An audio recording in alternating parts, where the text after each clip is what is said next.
Margaret awoke, startled, a cold sweat clinging to her.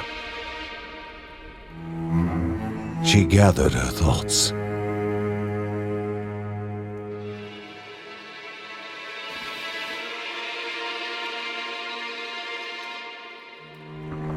Aged wood creaked, echoing through the quiet rooms.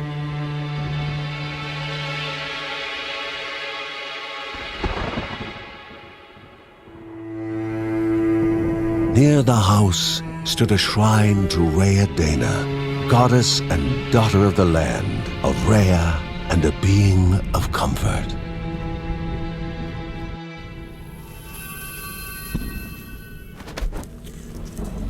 Margaret sought answers.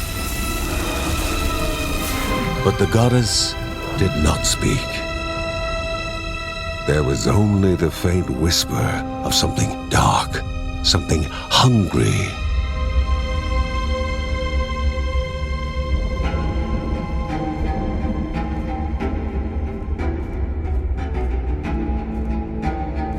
The old seer's bones felt the weight of their age as she climbed.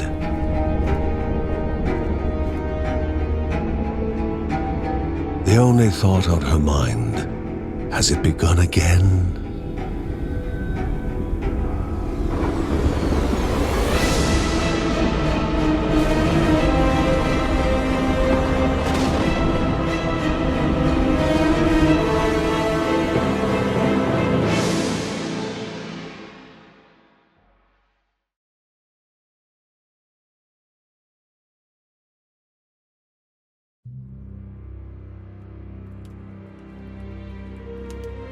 John's mission would be a simple one. He was to investigate Rhea's greatest shrine. His mother presented him with a fresh divinity shard.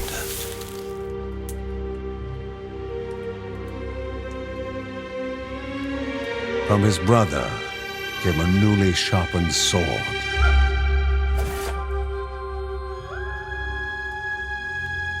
His wife gave him a kiss, and his daughter's hugs were full of reason to return home safe.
Rhea, a land long forgotten, a place of unimaginable beauty.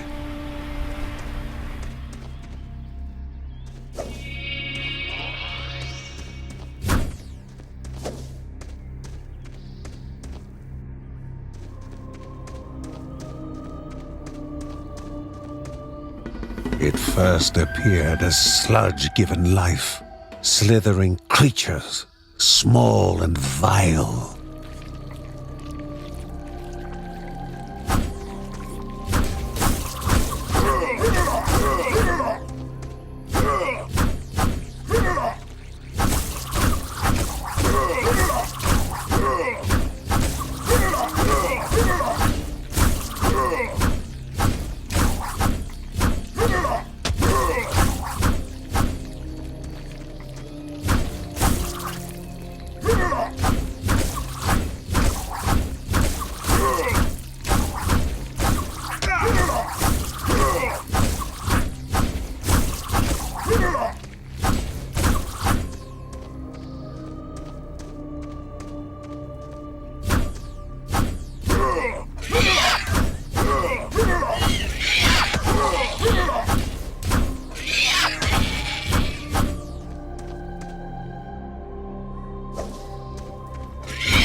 A wall, impeding further progress. A battle was certain.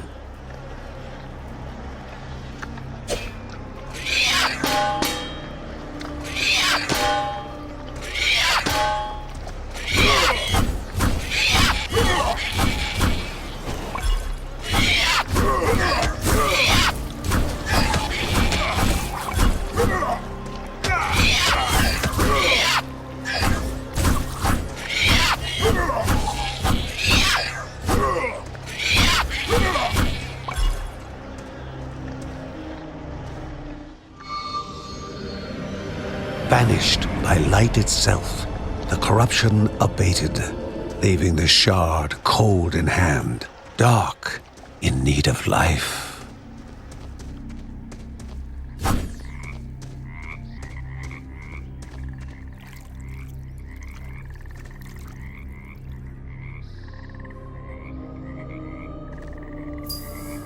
The shard grew warm, humming softly from the harnessed energy.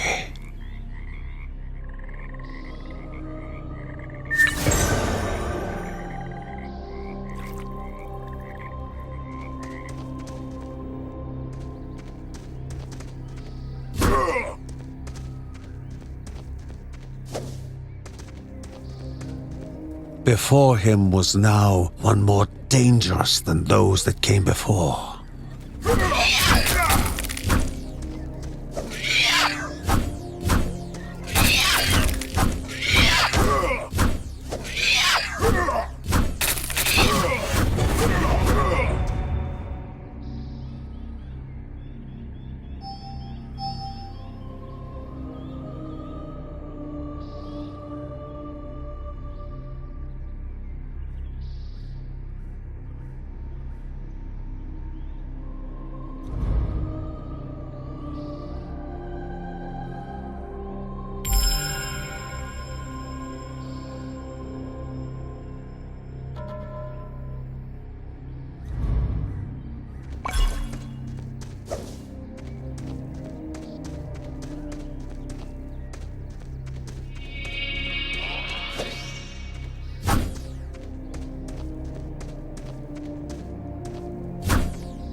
Goblins, a familiar threat, albeit farther out than usual.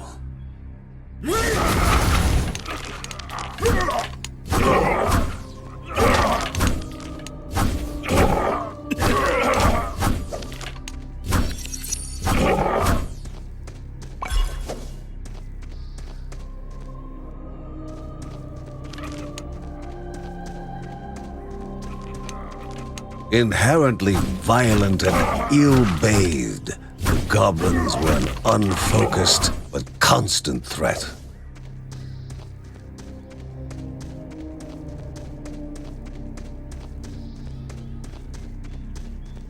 Magnificent but dangerous, a land of love found and of love lost.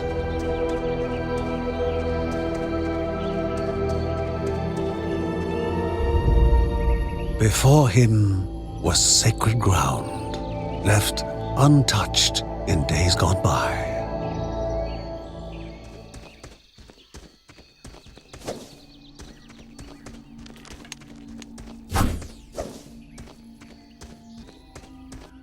Remaining calm and collected, the shock of his heart-skipping beats was concealed in expert fashion.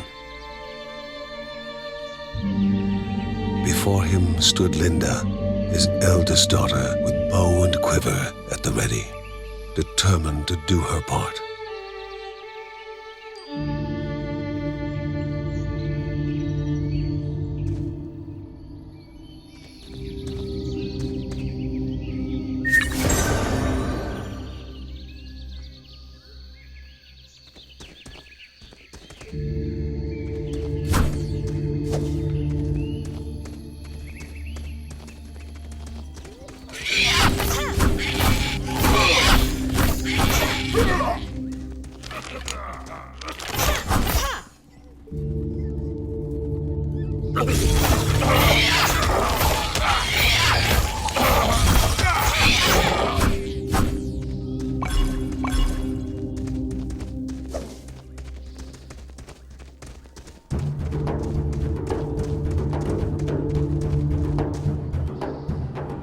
Before the Guardians were not beasts feeding, but monsters consuming, destroying others. They corrupted and distorted, creating even more hungry husks.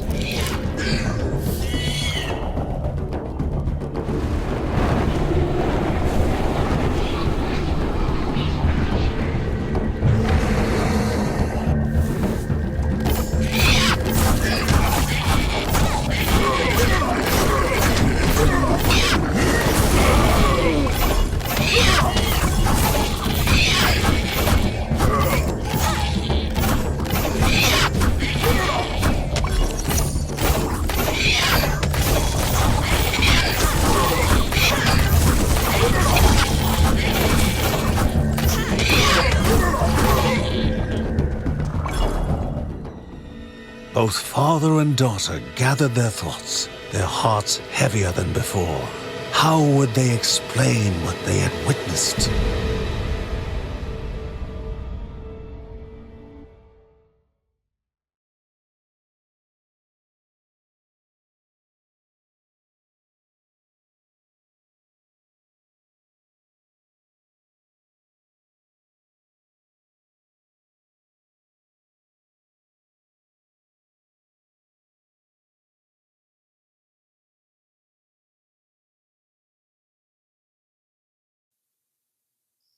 The ancient tree had been cut down. Together, father and daughter described the horror, the creatures dripping with decay that slithered into bodies stuck between life and death to bolster their ranks. Grandma Margaret confirmed what they all feared. It was the corruption, a cruel entity spoken of only with hushed voices, an ocean of darkness that flowed from the top of Mount Morta. And the Bergsons' duty was to stand against this devouring deluge of death.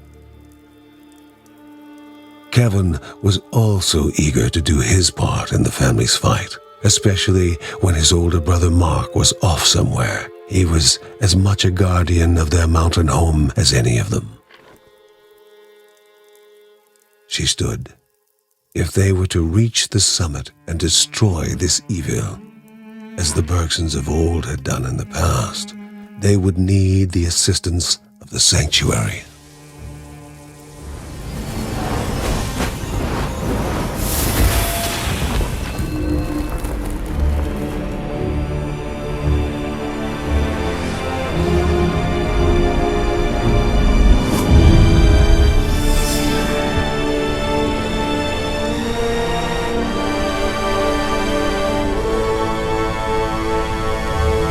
Given to the Bergsons by Rhea herself, the sanctuary was a gateway to the mysterious lands around the mountain. Margaret pointed to the huge crystal at the center of the den, revealing their next task: to activate it and open the way to the source of the corruption. And once Rhea's 3 spirits are gathered on the grounds, the only gate to the top of Mount Morta will open in this chamber. By himself, or with the assistance of those who loved him, John needed to gather the 3 spirits from their lands. Without them, he would not be able to stem the flow of the corruption.